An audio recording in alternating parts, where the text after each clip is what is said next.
Greetings everyone, welcome back to Blade Bias. Today we're going to be talking about this big package that I got. I did a little bit of poking around in here because there was way more in here than I thought there were. But in order to do this and get the video out for this specific maker, I am going to have to spoil a future video. I was planning on doing a video about this. This is my Blade Show purchase. I got a CRKT Karambit trainer, which is super sick, and I've been enjoying it a ton.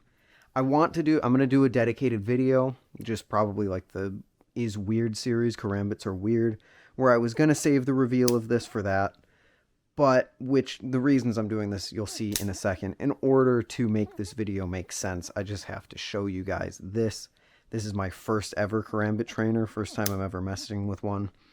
So yeah, we'll talk about that in a future video, and you'll see why I have to talk about that in a second here. So let's just dump this thing out.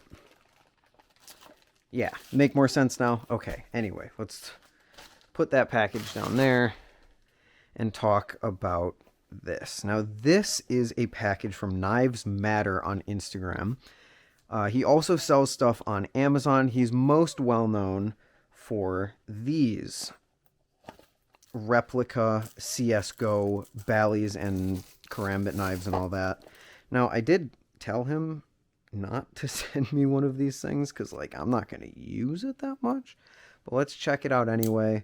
Yeah, that's about what I expected. It's a super, super heavy CSGO Bally.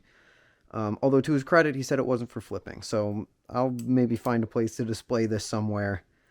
Thank you, Knivesmatter, for sending this thing over. But unfortunately, because this is a Bally flipping channel and you can't really flip this, I'm going to put this back in its box, put it over to the side. And then let's just knock these out of the way as well. Because again, Bally flipping channel. Oh, I see. So these are two rubber Karambit trainers. They're just, you can see they're just like rubber, not anything real. He actually did put blade bias on the blade, so thank you for that. And oh, these are super cool. Very light. Now, I figured I was going to have to talk about my Provoke trainer because I would want to talk about the differences. This is obviously way lighter and bigger, so I'm having a little bit of trouble like controlling it as well as I can control my Provoke trainer.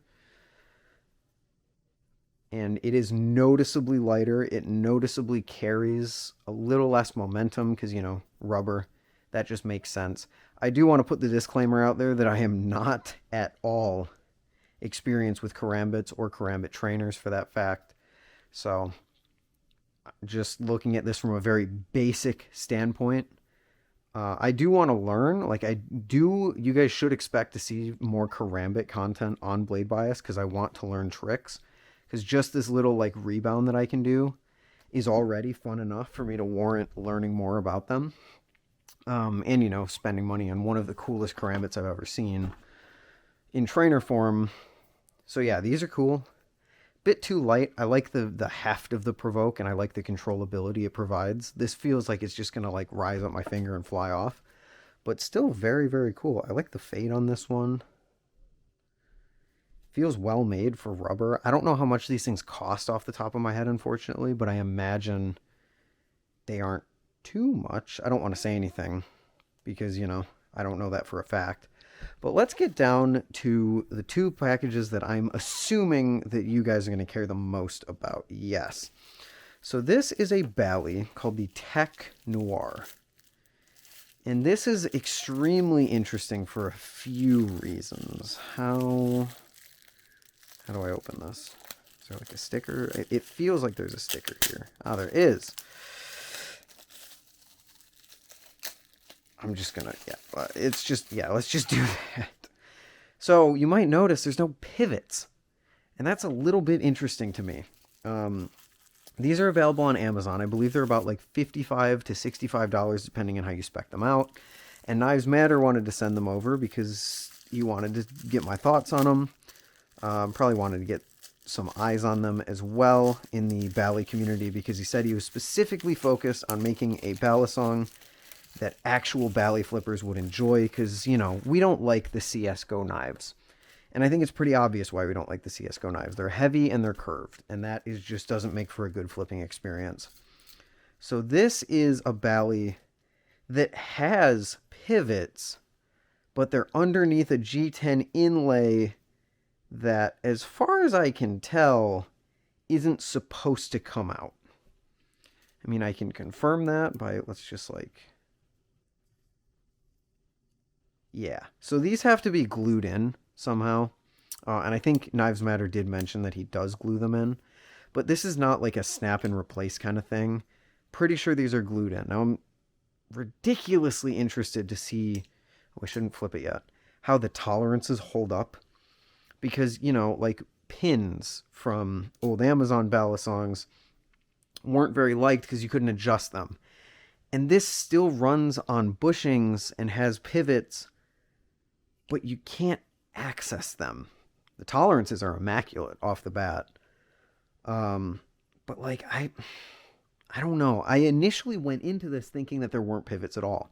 You just like, or there weren't screws, I should say, that you could adjust. You just put this over them and, oh no, it can't move. And then, I don't know. I know that makes no sense to people who actually know like Balisongs, but in my head I was like, okay, no pivots, no screws to come loose. Technically the tolerances shouldn't loosen. But since there's screws under this G10, I don't know. Is it going to come loose over time? I think that's my most important thing to know. Like, to figure out, is this going to come loose over time? Because if it does, you can't exactly fix it. These scales are flush, and you saw earlier, even if they are just pop in, the fact that they aren't coming out when this one very easily comes out kind of tells me that they're glued in, which isn't the best, but also, I don't know. Whatever. Let's just see if the flipping experience is any good, because I believe this is Knivesmatter's first foray into the world of making a Balisong flipper for Balisong flippers. So let's see how well he did. Okay. Off the bat. Oh yeah, by the way, he did send all this for free, but all these opinions are my own, as I think is going to become fairly obvious in just a second here. So the design is pretty good. It's pretty solid feeling. It feels like it's built well. Tolerances are good. Blade, I think it's a little ugly. We're moving towards a bunch of knives having this kind of like weird, like filled in Tonto with all these like cutouts in it. Balisong flipping's new Balisong. The Bionic has it, which I don't like that thing. It's not that I don't care for it. Let's put it that way. And then you've got like the Hakuna Matata, which has a blade like this. Not the Hakuna Matata. That's the song, you stupid. The Akuma. You know the Akuma Balisong that people call the Akuma Matata, but I don't actually know if that's the real name of it. Kind of like that. But right off the bat, I can tell you that this does not have enough handle weight. I'm having a bit of trouble. The blade is much heavier than the handles, which makes Chaplin's a bit weird. Let's see.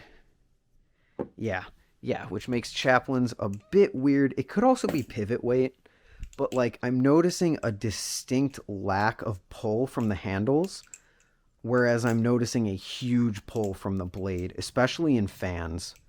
Like getting into fans, there's like almost no impact. When I fan, there's like this point when the Balisong like snaps to the fan. And I mean, I need a Balisong to actually show off. Let's do the Prisma. Like when I fan, there's like a noticeable snap into the fan, and that's the handles like propelling themselves into the fan, right? And I'm not getting that on this. It kind of just like settles in, I guess, and it just, ooh, reversing the fan. Yeah, these handles are not carrying much weight at all. Chaplin's are really weird. I would compare them to like a Vulp. You can do bigger circles, but once you start to do smaller circles, you just lose it immediately. Which could be due to a number of things. It could be pivot weight. It could be too much blade weight. I'm going to say it's too much blade weight here. Or, in other words, not enough handle weight. But, like, I can feel the blade pulling quite a bit. You can see it has a relatively flat fan, which means it has enough tip weight, but the ass weight is just not there to carry the handles through tricks. I can still flip it, mind you, like, kind of.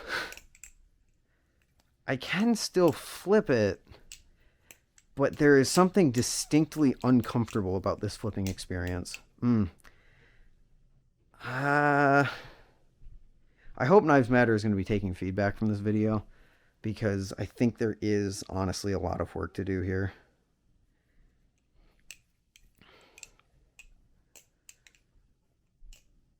Yeah, oh gosh, I don't even know how to describe what I'm feeling. My hands are getting a little fatigued because of how much I have to crank it to get the handles to go where I want them to go. There is not a lot of anything behind the handles, and then the blade has so much that it's like, not only am I cranking it because I want to keep it going in whatever trick I want to do, but then at the same time I have to stop it. Like, I have to use a lot of force to stop it because that blade just wants to go. Like reversing a fan, I think you can see it pretty well. Fan, reverse fan, I can get like maybe 2 rotations out of it. Whereas if I get something like the Prisma, I can reverse fan it for so much longer, assuming I just kind of let it go.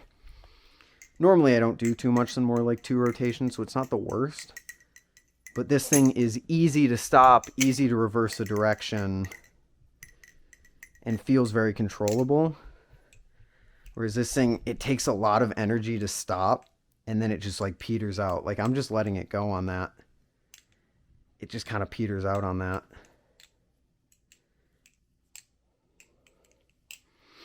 It's kind of disappointing because Balisong Flipping just came out with a Balisong called the Bionic that is channel aluminum, much like this, and has the G10 inlays in it. And like, it's fine. I tried it at Blade Show. It's not my favorite thing in the world. It's fine. Kind of uncomfortable. The balance is just a little weird for me. Not my favorite thing in the world, but I can, like, if you like it, I guess you like it. My hope was that this would be a much cheaper alternative to that for people who want channel aluminum with G10 inlays. But, oh gosh, I don't know. I hope... I don't hope. I think you guys can see how much I'm kind of struggling here. My hands are also feeling very fatigued right now, which normally doesn't happen for Balisongs. And it's not like this is a heavy design. To my hands, this only weighs about like 4, maybe 4.5 ounces.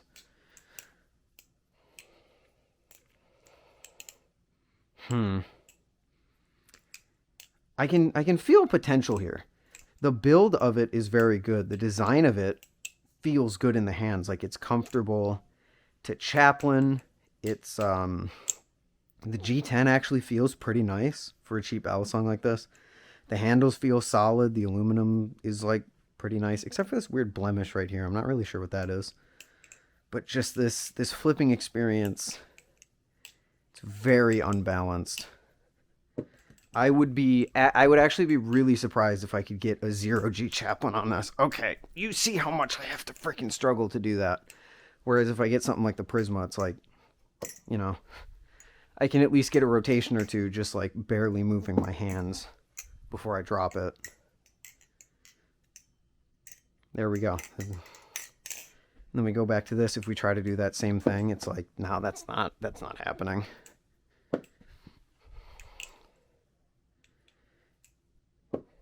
In order to get a good 0G chaplain, I have to do that, which is really annoying. Yeah, I don't really know what else to say. I would say, like, oh, sorry, Knivesmatter, that I shouldn't apologize for not liking something. That's kind of just how it works. I think there is a lot of work that needs to be done on this design, though. Because, like, you are almost there, but you really are going to have to put some extra weight into these handles. If this thing had a little bit more handle weight, I think it actually wouldn't be that bad of a flipper.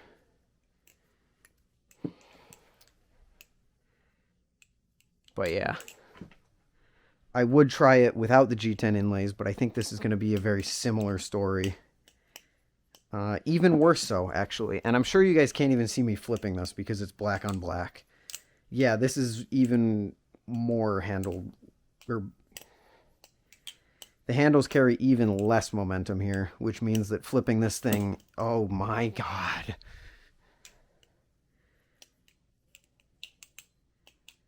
Yeah, just not very enjoyable, to be honest. Does have a nice ring to it, though.